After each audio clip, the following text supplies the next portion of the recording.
Hi, everyone. Now that you've heard us talking about all kinds of food stuff, my name is Catherine Maller, and I'm the Cultural Program Coordinator at the Goethe-Institut, New York. I am thrilled to welcome you to Intro to Spices, which is part of our new series, Apotheke, A Digital Third Place. This series combines German approaches to holistic wellness and balance with American theories of self-care and wellness outside of capitalism.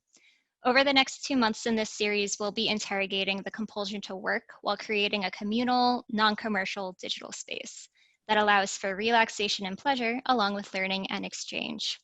Today, Ori Zohar will teach you how to incorporate and combine spices to make your food delicious. Along with exploring different flavor profiles, the spice flavor wheel, and techniques for using and storing spices, he'll also talk about the history of spices and how we might separate the contemporary spice trade and consumption from its colonial roots. Ori is the co-founder of Burlap Barrel, the world's first comprehensive single origin spice company. Burlap Barrel creates equitable global supply chains by working directly with farmers to cut out intermediaries and deliver exceptionally flavorful spices.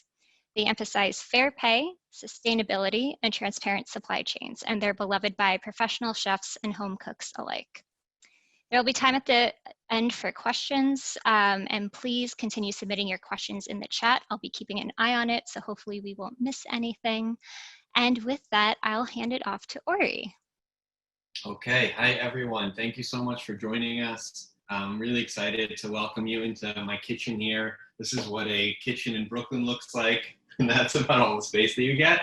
But I'm here to talk to you about spices and the spice industry and what we do that's a little bit different. So feel free to think about questions, and hopefully this will be an interactive conversation where I think it's the most helpful when we're able to talk about questions that you personally have and figure out how we can kind of see what we can talk about that's applicable to you. A little bit about me. My name is Ori Zohar. I'm the co-founder of Burlap Barrel. We do single origin spices directly from smallholder farmers all over the world.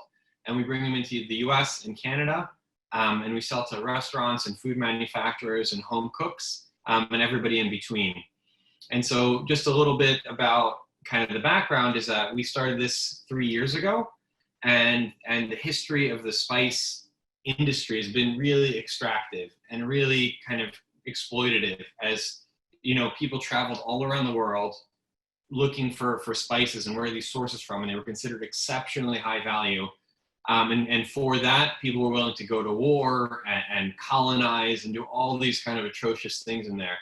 And, we're now trying to kind of change that legacy of the spice industry and find one that's much more transparent, supportive of the farmers, and really connecting spices back to the foods and to the plants and the roots and the barks and all that they really are.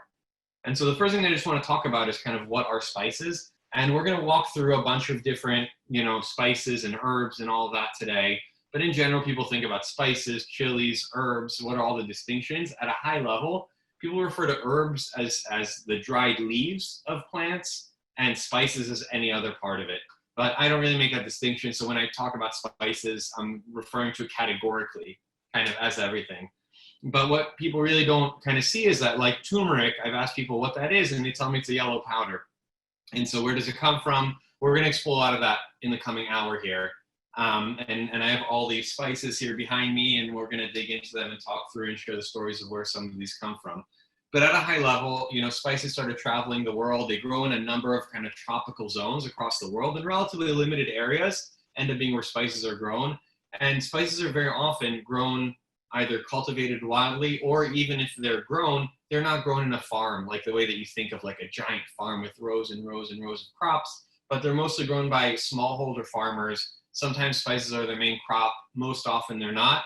And there's very little animal and machine labor involved in the process, just because of the quantities that it's grown in and the often challenging terrain and ways that spices are grown in. It ends up being almost all done manually with human hands. And then technology and machinery gets involved a little bit in the drying, grinding, sifting process, but really not in the growing and cultivation and picking process of the spices. So it's really special, and there's a lot of labor and kind of hand work that goes into all the spices that come into your kitchen. And some of that's the reason for the prices that they are, and some of it is because of a silly, kind of overly complex supply chain. And so back in the day, you know, a lot of spices came into Europe through the Silk Road. They were all considered Arab traders. If anyone that kind of would travel these routes and come in and bring all these spices in. And eventually the Dutch East India Company was established and came out and started traveling the world to try to figure out what the source of all these spices were. And that really brought them all across the world and some imperialistic colonization. And there was a really bloody history around there. What's been, I think, interesting about that is that from the beginning, there was these crazy stories and mythologies about where spices came from. So cinnamon, there was a story that there was this giant bird that would make its nest out of cinnamon sticks high up in the trees. And what the traders would say is that you do not want to go there. We are risking our lives anytime that we're going to get cinnamon. We go deep, deep, deep into the forest and into the woods over there. We take these big chunks of meat, we throw them to distract this giant bird, and the bird hears the meat and it flies over and it picks it up. And when it comes back to its nest with this meat, it kind of hits the nest and some of the cinnamon gets shaken free. And then we go run quickly without the bird seeing us, and then we bring it back to you. And so that's where cinnamon comes from. And that's how we're bringing you the cinnamon. And for centuries, these kind of stories have persisted of like nutmeg looks like a dragon's egg. Like all these spices got exoticized in all these crazy ways. And even today, we just don't know where most of our spices come from. We don't know that cinnamon is actually the bark of a tree. We don't know how peppercorns grow. And they grow peppercorns or vines, and they shoot out these like these kind of rows of like bunches of peppers that almost look like grapes. And how well they ripen and all that, it depends on what the flavor is. And so still today, we have like very little connection between spices and how they're plants and seeds and bark and leaves. And so we're trying to really make that a much smaller world. The other way that we're trying to really change the way that this works is by working directly with the smallholder farmers. So what most people don't know is that spices change hands 15 to 20 times between the farm and your grocery store. And this is bad for a number of reasons. The first reason is that the farmers end up getting paid pennies on the dollar. Most often, spices, the commodity prices that farmers get paid for spices are less than $1 a kilogram. And the way that it's done is it's just done on a broad way. So it's like saying, hey, I don't care about the quality, I don't care how dry they are, I don't care about size, I don't care how ripe they are, just give me what you got, we take it all, and we figure that out later. And so what that means is that farmers are incentivized to cut corners and produce the spices at the lowest possible cost, because that's what they're being offered. So letting spices ripen on the vine or being very careful in the sorting and the picking is kind of out the window because it's not incentivized to happen that way. And then two is that it's still a really complex supply chain. So there are people that come by with pickup trucks twice a week during the harvest season.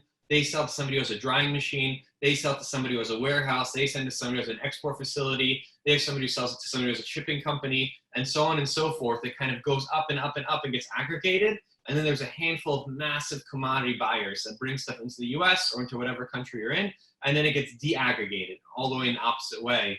And so oftentimes when you're actually trying to figure out the origin of spices, it's next to impossible because the peppercorns you're having probably came from 5 different countries. And they're just being bought based off of low cost, consistency, and just, you know, I guess like availability. So how do we make sure that we are stocking warehouses full of these so that as demand goes up and down, or as there's a good harvest season, there's a bad harvest season, we know that we always have enough to keep a consistent supply no matter what ends up happening. And and then what ends up happening is, so the farmers don't get paid, changes hands 15 to 20 times along the way, and then by the time it arrives to your grocery store, between 3 and 10 years have passed. And so what you end up getting is just something that has kind of like a shadow of the flavor, of the quality, that what it used to be. And we know what direct sourcing can do for a supply chain because it's been that way with wine forever. It's been that way with chocolate and tea and coffee already for a couple of decades now. We know where our produce comes from. We know where our meat comes from. And we know what it's like when you have an apple that came from a tree, you know, at a farmer's market versus the apple that's been in your grocery store. That's in the US, I think apples on average are 12 months in cold storage, you know, between when they get picked to when they actually hit your grocery store. And so we know what that flavor difference is like. And so what I want to take you through today is to talk through this process. And everything that I'm going to talk about, we're going to talk about origin, we're going to talk about traceability, we're going to talk about the process and the flavor notes and how to use these spices too. And the bottom line of this is that it's the way that our business works is that we find expert farmers that are exceptional at growing their spices. Oftentimes this is because they've been doing it for generations, because spices are not a thing that you can just get into and then get out of as you want. It's something that's actually built over time. And then we pay the farmers significantly more. We're a public benefit corporation that supports these smallholder farmers. So we have exceptional farmers. We pay them for the best of what they've got. And then we send trucks all the way to their farms and fields. We register them as their own direct exporters, which never happens, right? The farmers aren't the ones that are exporting. They're the ones that are selling into this giant commodity supply chain.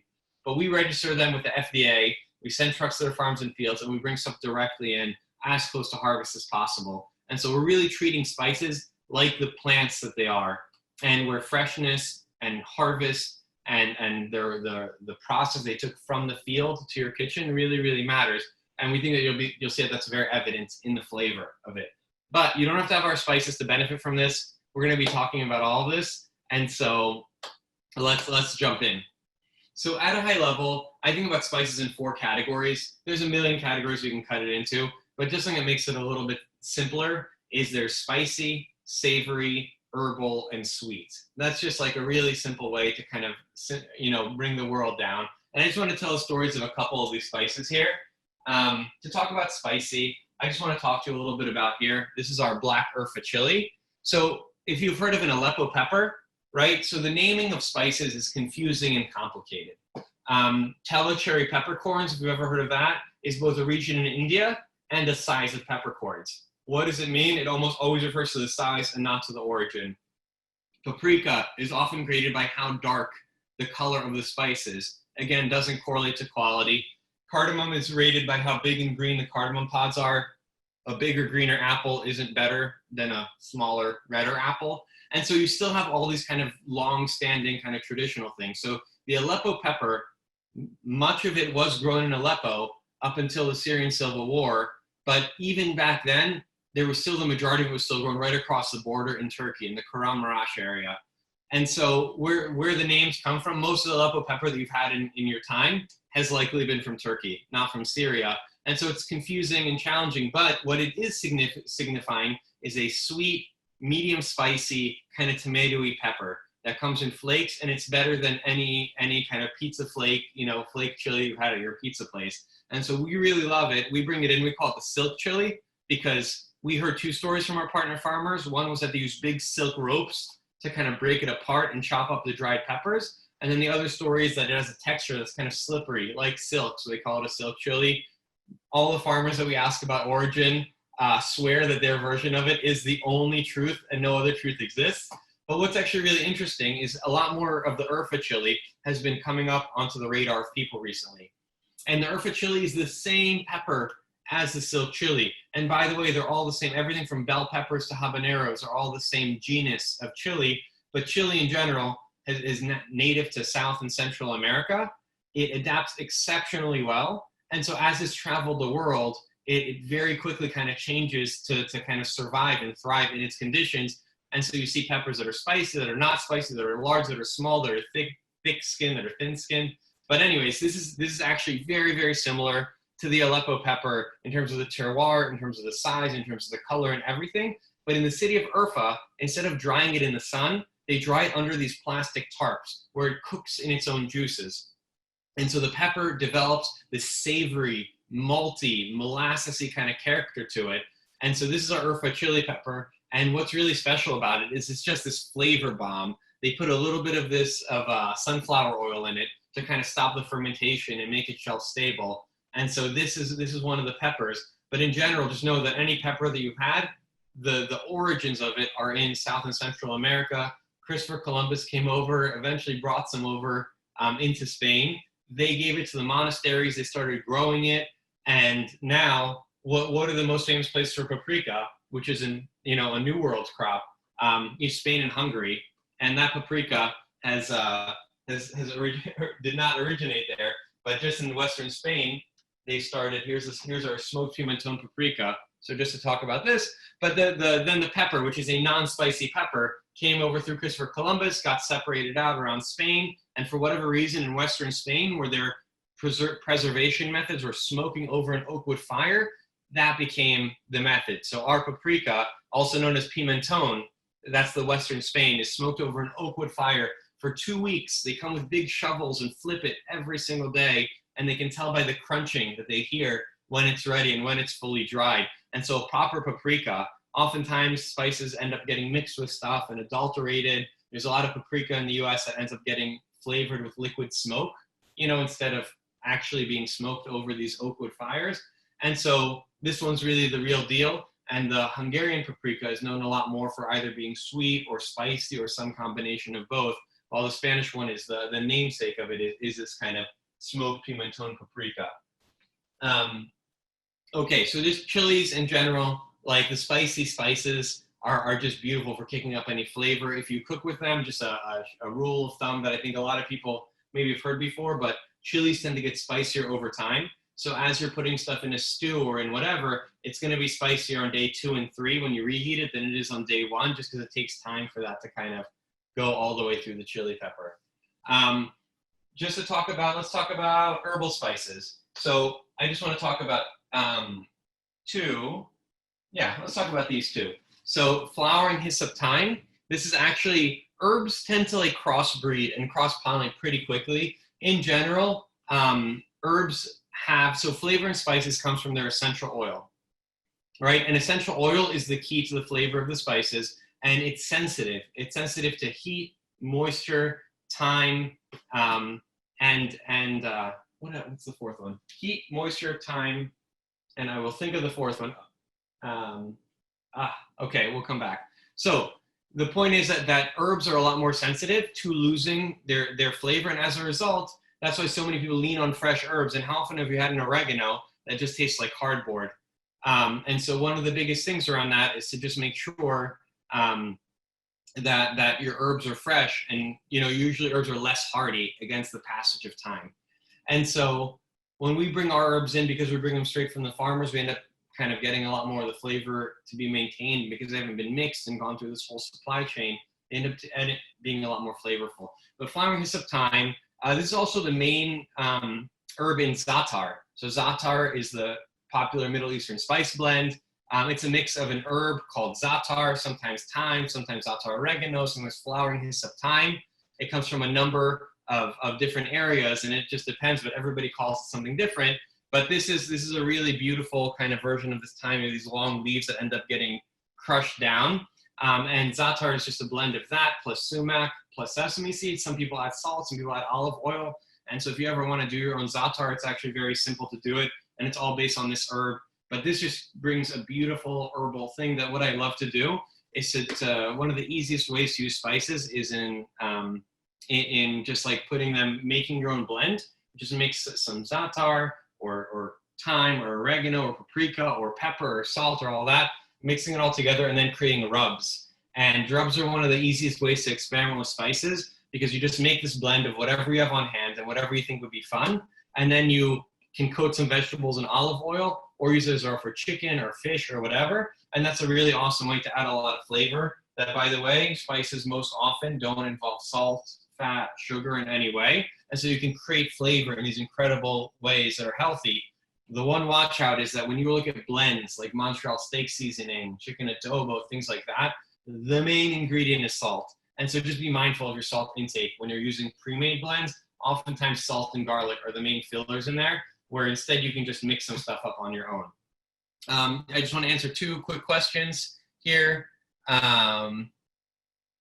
Okay, let's see. So how do you find your farmers? So we work directly. So our farmers always come from funny and different ways. Sometimes we work with a local NGO. Sometimes we work with somebody in a restaurant that works in New York that comes from another country. They'll say, hey, my cousin, we met a star anise farmer through somebody who was working in a restaurant in New York from Vietnam. They introduced us to her family, and we ended up meeting with her family when we were in Vietnam.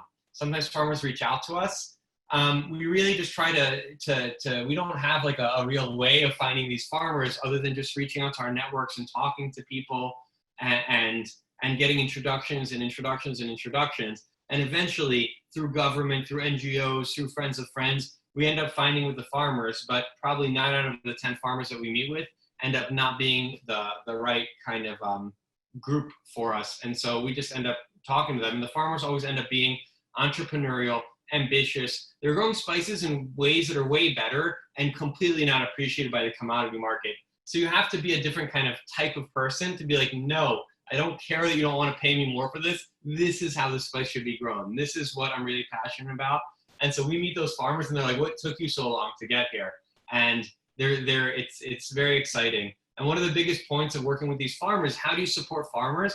We pay them more. They want to do more value-added services themselves, because oftentimes the value-added steps of cleaning, grinding, drying end up being the things where the vast majority of the spice like value ends up going to, instead of the farmers who spent all this time and spent all this work growing the spices. And so we work with our farmers to clean, to dry, to grind. We try to find ways to pay them for sorting, and whatever else we can pay them for, we do it, because then we can justify paying them 5 to 10x more than the commodity price for it. And then they're happy, they're incentivized to give us the best of what they grow, and we're able to kind of build a long-term relationship with them. Another quick question, would freezing help extend the shelf life of your spices and herbs? So in terms of storing spices, as we talked about, time, heat, moisture, and that other thing that I will think of before the end of this. But the main point is that, and light is the last one. So direct sunlight is bad for your spices. So let me just talk through this for a bit. Like what people think about generally saying, okay, I know what to do then. I'm going to store my spices in my freezer and my fridge. And yes, if you store your spices correctly in your freezer or fridge, that can definitely extend the shelf life.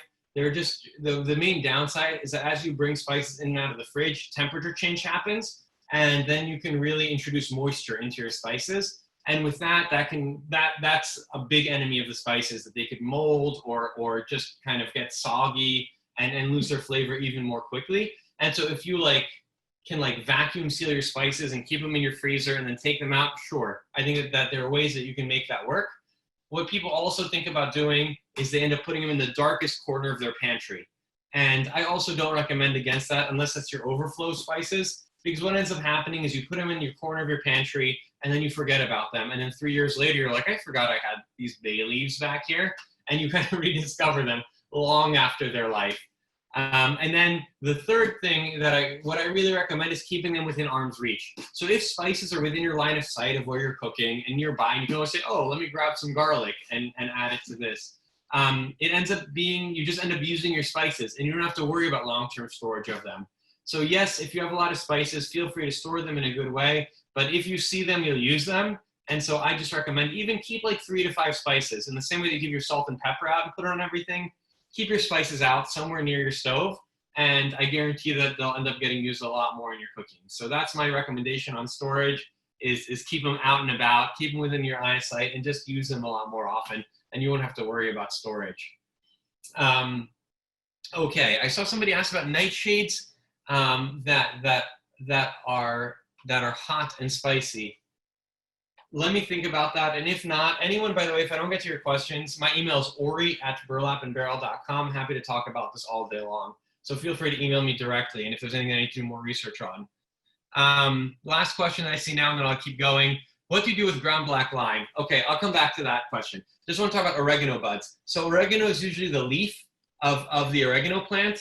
And what these oregano buds are instead, some oregano grow these towers of buds that will end up opening into flowers. And so we work with our partner farmers in Turkey. These have to get picked by hand, but they're much more flavorful. They're almost like a mix between an oregano, leaf, and a hop. So they're a little bit bitter and a little bit spicy and super intense. We put these in grinders, and it's just a fun way to kind of, they're very hearty and they preserve their flavor for a much longer time. But my main point is use fresh herbs if you can when they're in season, and grow a little herb garden. But if you can't, just try to find herbs that were recently harvested, and most spice companies are not really set up for that.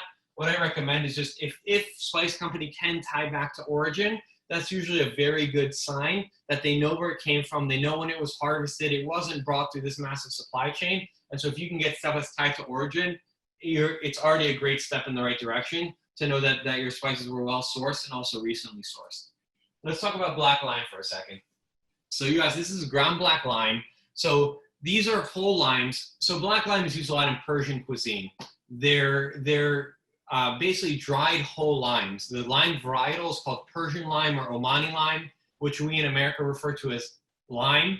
It's the most popular variety of limes that you'll find in your supermarket because they're flavorful and they're big and they're hardy.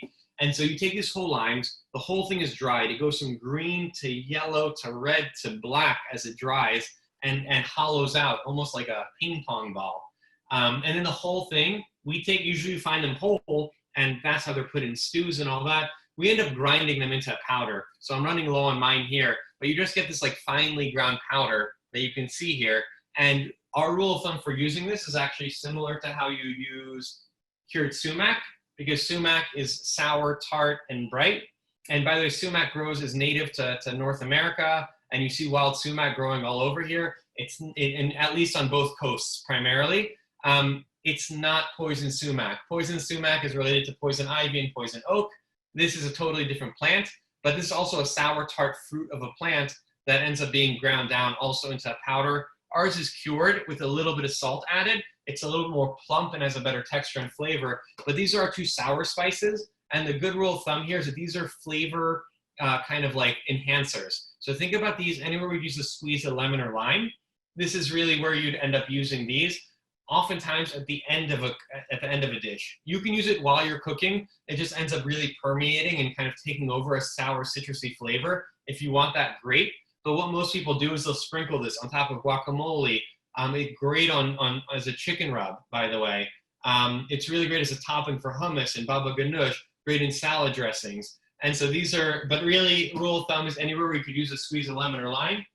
These end up being really incredible there. Okay, let's talk about cinnamon for a second as we talk about on top of eggs, absolutely. Okay, do you know any good non-seed spices that could substitute for a warm, earthy flavor of cumin?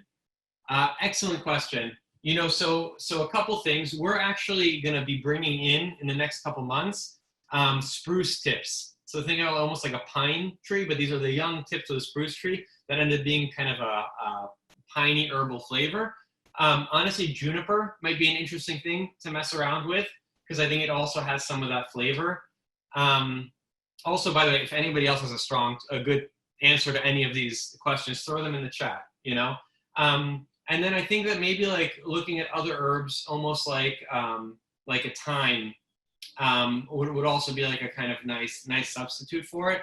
One thing that might be interesting around this is that our cumin here, so this is our wild mountain cumin. So this is not cumin. This is technically called black cumin, and it's a different varietal from the cumin in that it's smaller seeds. They're much more flavorful. They're much more fragrant.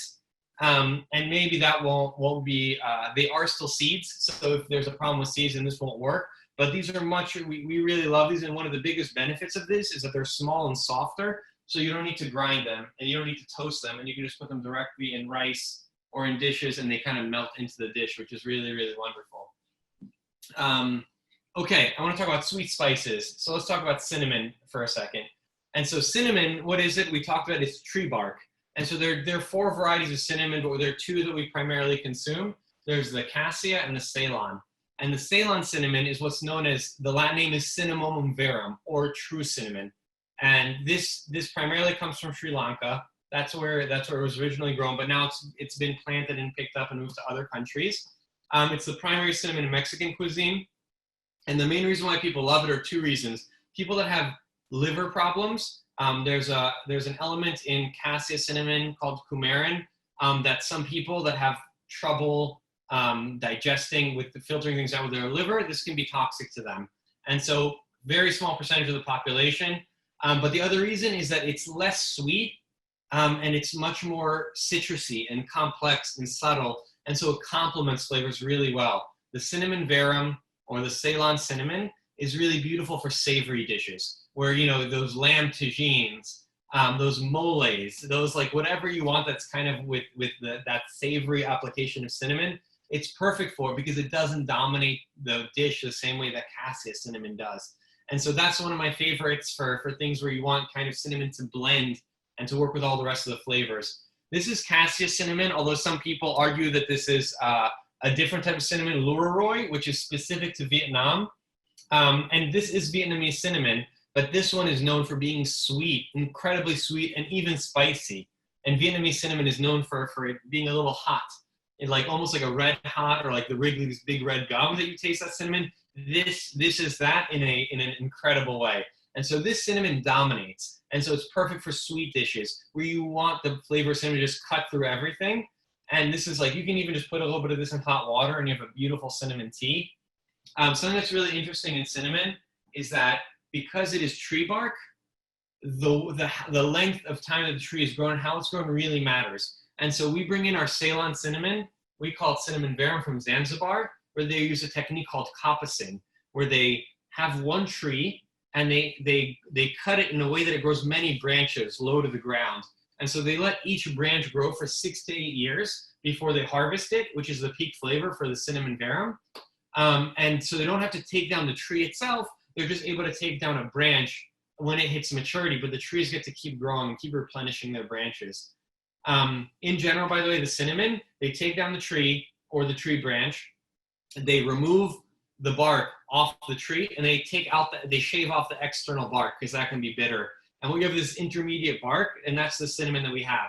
Cinnamon sticks, by the way, are neither here nor there in terms of quality. You're paying a premium because somebody often hand rolled that tree bark, and it's not really old bark, which is really sweet and wonderful, and it's not very young bark, which is light and citrusy, and so it's kind of neither here nor there. So we recommend getting ground cinnamon or cinnamon chips if you really want the peak flavor. But anyways, and then the wood of the cinnamon is used for firewood and furniture to build houses and things like that. They don't end up growing to be that thick. The cinnamon tree ends up only being about this thick even after a decade. The cinnamon, the royal cinnamon that we bring from Vietnam, we were there just last February. And what was really incredible about that is that cinnamon, the Vietnamese cinnamon is at its peak flavor once it's 20 years old or older. And so how do you go about growing and cultivating something that you planted in year 1 and harvested in year 20? And so in Vietnam, what we saw was a generational farming approach where parents would plant plots of land and they would hand it over to their kids when they're between 12 and 15 years old. And then it was the kid's job to take care of that land, and it was up to the kid to decide when they would harvest it. And so it was literally a savings account, because the older the tree got, the more valuable the bark is. And so if you can wait longer, you end up selling it for more money. And so you see that people would wait, and then they would harvest some trees when they get married or want to build a house or want to make some kind of big purchase. And we'll all, in the meanwhile, planting new trees for the younger generation they'll end up passing down. And it's this incredible generational exchange. And what's even more incredible is that as you go into Vietnam and you go to these areas, this is in central Vietnam, which is known for the highest quality cinnamon, unlike northern Vietnam, which is on the Chinese border, which is known for their star anise, but not for their cinnamon.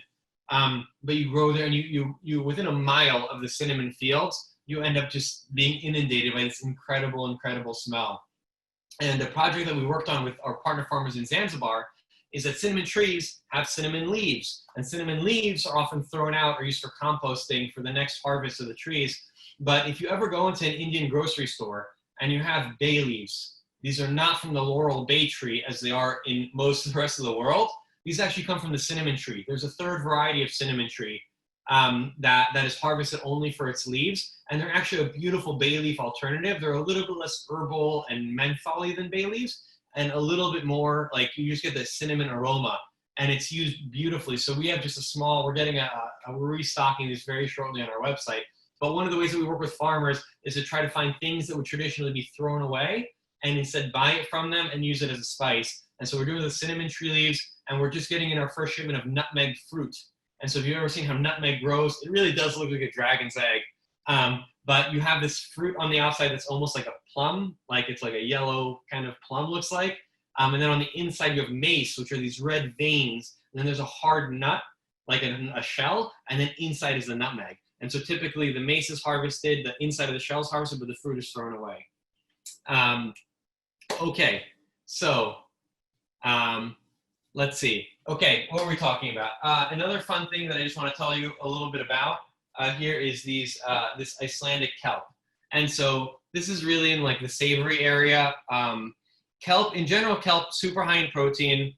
And it's like, depending on how much they wash the kelp is how much naturally occurring sea salt there is on this kelp. And so we bring this in from Iceland. There's a geothermal farm, and what they do is they monitor the wild kelp beds, and as they grow a certain height, they send in these boats with giant scissors, and the scissors go and they cut the tops of the kelp beds off. And kelp, by the way, is one of the fastest growing in terms of like protein relative to the time and the inputs that it needs. Kelp is one of the most efficient foods that we can eat. And so anyways, they grow this kelp, they lightly rinse it, they grind it down, and we love this for two reasons. It's salty, it's minerally, it's briny. It's only about 3% salt, but it still tastes incredibly salty just because of the sea salt. But anything you want to smell or taste like the ocean, this kelp is really beautiful to add it into. Excellent in bread, as I said earlier, which is very fun.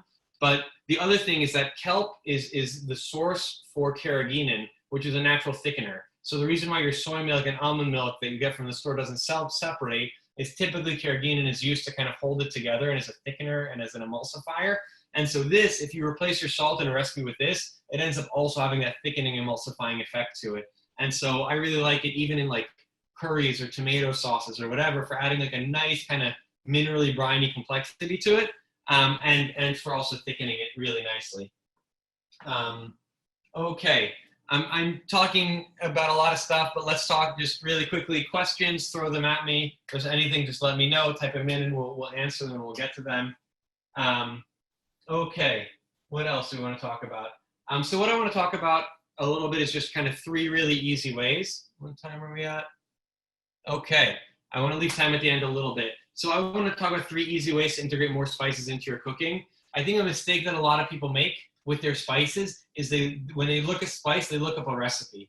And what ends up happening is you start by wanting to learn how to use coriander in your cooking, and you end up saying, okay, let me learn how to do all of Indian cooking in its entirety, right? You end up like saying, it leads you into these wormholes that end up, you're like, whatever, I'll just use what I know.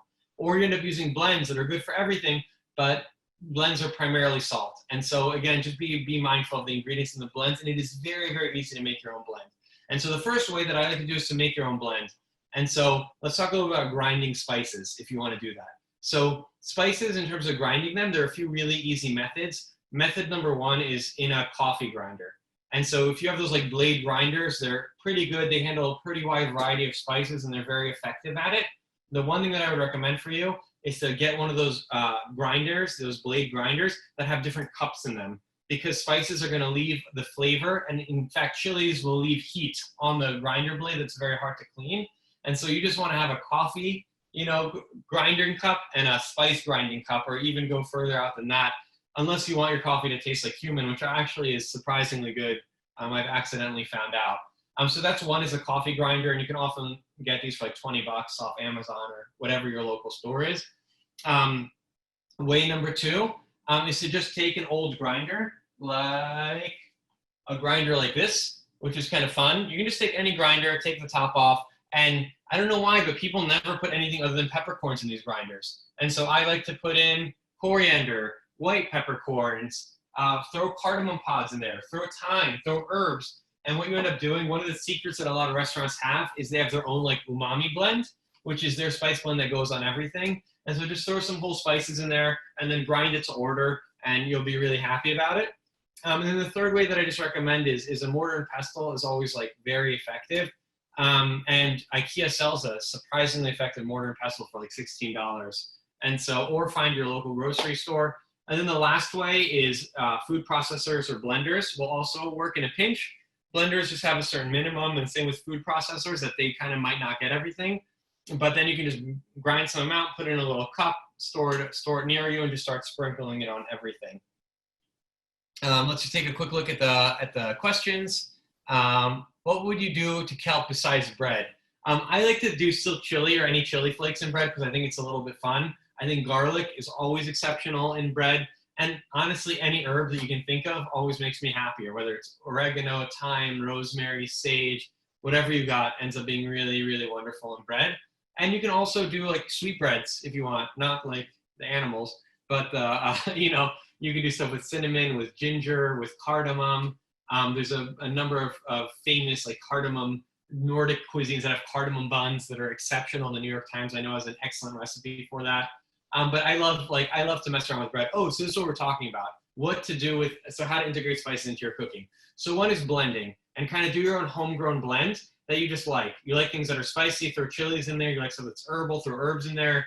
And I think it's really fun to have something you can just kind of sprinkle on a wide variety of stuff and do that. Number two is oh my God. Okay, we're doing this. But number two is around doing spices as rubs on things, which I mentioned a little bit earlier. And so chicken, vegetable, beef, steak, fish, whatever you want. Rubs are an awesome way to experiment with spices. Number three is eggs, as somebody mentioned in the comments earlier. Fried eggs are a perfect testing substrate. And then number four that I really just enjoy to throw stuff on is pastas. I think pastas are just an awesome like flavor spice. So, but my main point is start with dishes that you know how to cook, that you like to cook, and start throwing spices on top of them and experimenting with them, because that's the best way to A, test flavor differences, B, only change one variable. Like don't burden yourself with learning a whole new recipe. Do it if you want to, but just know that that's not a prerequisite. And so just get in there and throw some spices on stuff and just see how it tastes. I don't think you're going to go too wrong with it, because it's a really fun way to kind of experiment on things that you know. Okay, mace versus nutmeg. Can you go into more detail? Yes, so if you go onto our website, you can see a photo. The top photo on burlapandbarrel.com is a farmer holding the nutmeg fruit. And so mace and nutmeg do taste similarly. Mace is often used in North African cuisine and crumbled into stews and other dishes like that. It's a little bit more delicate than the nutmeg flavor. It's a little bit more floral, while the nutmeg really hits you with that like herbal and piney notes kind of in your face. Nutmeg is also a mild narcotic. We asked our partner farmer in Zanzibar what if he's heard about this, and he's like, listen, we don't drink alcohol here, we're a Muslim country, but every once in a while the kids will grate a few nutmeg into their porridge and just have a fun night. And so too much nutmeg, I mean, no one's having entire nutmegs right now. You're at no risk of an overdose. But my main point is that like nutmeg is just a strong and intense spice that a small grate over a microplane is more than enough. And so nutmeg for me is really about like, I love it as a mulling spice. I love it in pastries and in sweet baked goods. I love it in kind of like red wine dishes when you're poaching things in there. And so for me, that's really beautiful, but it's also really nice in like long cooked stews and like, to add like it adds a really nice like complexity to things and it like an extra dimension to things that I think people don't usually expect. Okay, which spices are the most important to cook first to bring out their flavor? Okay, so this is another technique with spices. And so what you can do is so most spices, the essential oils are fat soluble. And so what people will do is they'll either toast it to just heat it up. And oftentimes in older spices, heating them up kind of brings the essential oils out to the surface. And so you can toast your spices a little bit. Or some people will do kind of a toasting in oil, where they'll add a little bit of oil to a pan, and before anything starts, they'll kind of toast the spices in the oil. And that helps to also bring out the flavor and kind of spread out. You get this like really nicely kind of flavored oil that ends up being the base for everything else that you throw on top of it. Let me just say two things about that. One is spices. If your spices burn while you're doing this, throw it out, start over. You're not going to be able to get rid of that burnt flavor. It's just going to be in your entire dish. And since this is the first step in your entire dish, just don't, if you burnt it, cut your losses and start over. It only takes a few minutes to kind of get the spices to bring their flavors out. And then number two is just be really careful around ground spices. Whole spices are typically better in this. Whole coriander, whole cumin, whole cloves if you want, even chili flakes. But when you have a finely ground spice, because there's so much surface area there, it's just at a very high risk of burning. And so if you have like ground garlic, don't put it in all the way at the beginning. And so just be a little bit mindful of what you're doing and kind of, you'll get the hang of it pretty quickly, but just pay attention to what has a likelihood to burn and what's not, because that's really where most people trip themselves up in terms of kind of blooming the spices in oil and kind of bringing that out. But in general, whole spices are my favorites from there. and just being more mindful. And in general, you don't really need chilies to like, you don't really need, like the flavor will come out naturally unless you really want to have like the spiciness to be pervasive in every single thing. But normally their heat will come out in the process of cooking. And so I think a lot more about the seeds as being kind of the most receptive to kind of coming out that way. Like herbs, you'll just burn them to a crisp. So avoid herbs and avoid ground spices when you're blooming things or just toasting them. In oil, saffron is unlike the other ones in that it kind of blooms in water, but that's a whole nother conversation. Okay, kelp is great on top of a bagel and cream cheese. Yeah. Is carrageenan an inflammatory element? I don't know, but I'm happy to get back to you on that. I wanted to jump in and throw in a few questions that were asked towards the beginning. Someone asked, how long do spices last in a jar before they start losing flavor or spoiling? Excellent question. So my somewhat flip answer on this is that most of the spices from your grocery store have taken such a long journey to get to your grocery store that the peak of their flavor has long passed. Spices are shelf stable and they should be safe to eat for years. Most spice companies put a 2-year best by expiration date from whenever the spices are packed, irregardless of how long it took for them to get there. I recommend trying to use your spices within a year, and then over time their flavor just fades. They shouldn't be harmful to you.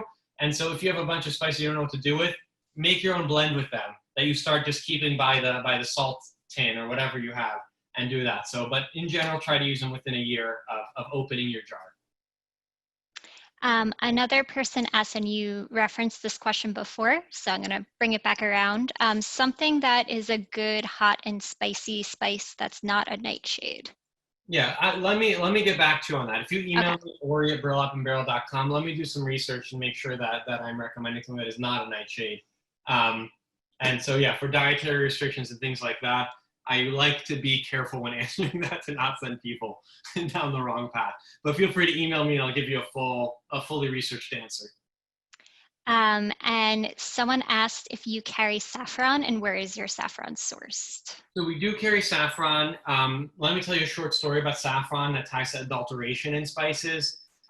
Spain Spain exports something like 6 times more saffron than they grow.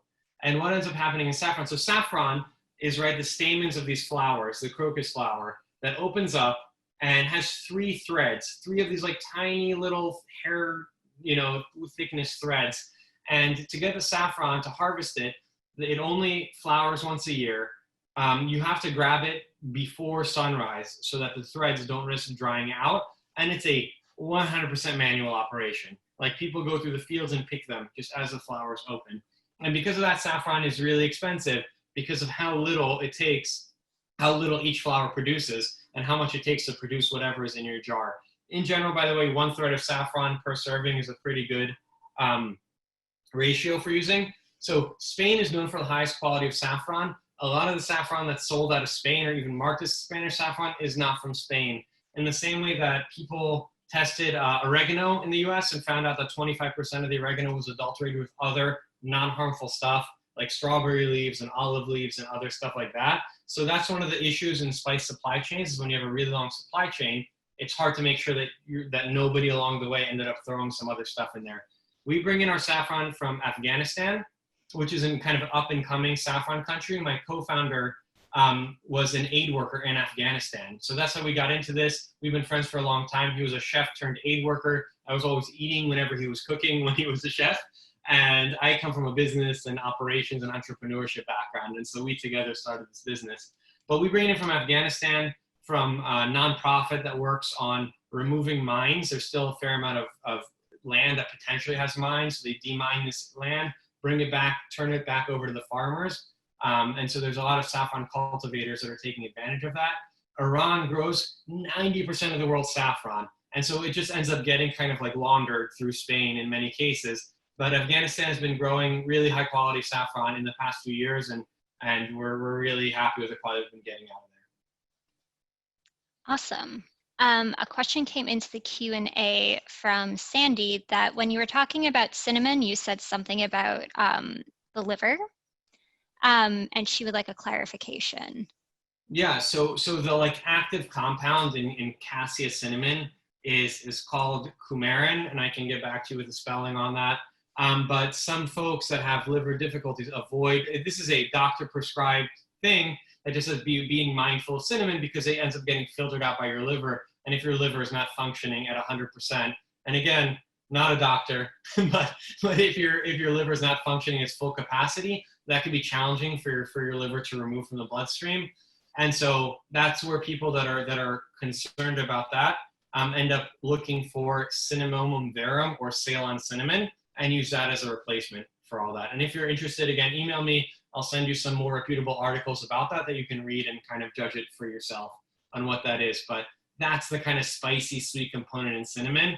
And the Ceylon cinnamon, which is known for not being spicy or sweet in the same way, has none of that or trace amounts of that, but still gives you really wonderful cinnamon flavor, especially for savory dishes. I have a question myself. So, you know, when like you're cooking something and it's like 95% of the way towards being absolutely delicious, but you feel like something's missing and you can't figure out what it is.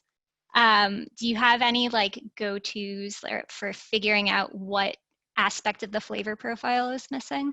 Yeah. My co-founder likes to joke, coming from the restaurant kitchen, whenever anything tastes off, it's because there's not enough salt. No, but I agree with you. So I think one of the challenges is that when you add stuff at the end of the dish, which is totally fine, and you're doing kind of the finishing spices, just be mindful of how it'll increase. Like it may not have fully kind of spread out across the dish, and so oftentimes people will like salt a dish, and the next day they're like, "Oh my God, how has this gotten so much saltier over time?" Because the salt is fully broken down. A few that I just like is like if it's missing smokiness, I add this paprika. That's really beautiful. It tastes like it just came off of a barbecue. If it's missing saltiness, I always add the kelp. That gives a nice minerally brininess. I love the lime is the sour, tart, salty. The sour tart, like lemony, limey kind of flavor that I really love. And just two other ones. This one, the black urfa chili for spiciness, and it also adds a really nice savoriness. And we started bringing in this garlic from Vietnam. I thought that ground garlic tasted like nothing, and this tastes like a nice roasted garlic that has like notes of lemongrass and basil in it. And so I really lean heavily on those to kind of, when something's feeling a little light, those end up just beautifully kicking it up at the finishing stage. Awesome. Does anyone have any last questions before we wrap up? So I'll tell just one really short story about the impact of where spices come from while you guys think about questions, and then I promise I won't go over too far. But our new harvest turmeric, it comes from India, and we were just there at early March, which was a horrible time to be traveling. But we went to visit our farmer there and our partner farmer there, and we didn't know much about his story because just so much stuff gets lost in translation, and when we don't share a language, it just ends up being difficult. So we went to visit him, and his name is Dr. Salunke. And he has a PhD, a doctorate, and so he studied food nutrition and food systems and decided that the way that he would have an impact in India on food systems was to go back and be a farmer. And so he went back to his village, he started a turmeric farm, and it's a village that's it's known for turmeric, but known for not organic turmeric and low quality turmeric. And what he said, he said, you know what, I'm gonna start growing organically, no pesticides, and growing organically is difficult. You get smaller yields, you get higher risk of disease and infestation and things like that. And it just ends up being kind of, it takes a lot longer to get what you actually want out of the spices. And so turmeric is a rhizome, almost like a root network that grows underground, similar to ginger. And so what he did is for 15 years, he was growing this, and everybody was making fun of him, saying, well, why is this guy doing this? He's not making as much money. He's not getting the biggest harvest. It's being more difficult. He doesn't want to irrigate. He only wants natural rainfall, all these things. And 3 years ago, we ended up connecting with him, and we've bought out his entire harvest for 3 years in a row. And the first year was 100 kilograms. The next year, it was 600 kilograms. And this year, we ordered 3,000 kilograms from him. And his turmeric is exceptional. It's buttery, it's sweet, it's not bitter like low-quality turmeric. And when we went to visit him, he like paraded us around the village, because the main point is that while those other folks are selling conventional turmeric for 60 cents for a kilogram, we were buying his turmeric for $5 a kilogram. And we were buying it as much as he could get. And so now not only was he starting to get respect and there were foreigners coming to visit him, but also he was bringing on other farmers and converting them to start growing organically and regeneratively in his own way. And so it was a really awesome proof of concept. And now he's kind of the big shot in the village, and hosting youth camps and teaching farming and also teaching yoga at the same time. And it was just really gratifying and wonderful to be able to kind of watch how all that comes together. So it's not like you purchase spices that are well sourced and then somebody else gets money, but it's like it's all connected, where because we pay more, we get to support farmers that are going through much greater lengths to be able to actually grow and source their spices. And as a result of that, you get really high quality spices. So it's the flavor and the sourcing are intrinsically tied together in a way that they are in other places. Like you buy Tom's shoes, you get a shoe, somebody else gets a shoe, great. But for us, the spices are more flavorful because we're doing this work at origin. And so anyone else that's sourcing in this way, highly recommend it. Find any single origin spices, and we think that it's excellent to bring more of that into the world and to incentivize that model that's worked and been pervasive in coffee and tea and cacao and produce and meat. Let me answer these questions very quickly. If you'd ever want to talk more, email me at ori@burlapandbarrel.com. We can follow up with the email. Cooking with ground sumac, primarily a finishing spice. There's some soups that are done in the Sephardic cuisine and the Yemeni cuisine that use sumac in them. They just tend to be a really sour soup. So think about this as a topping for hummus or baba ganoush to toss vegetables in. I like to make salad dressings with it.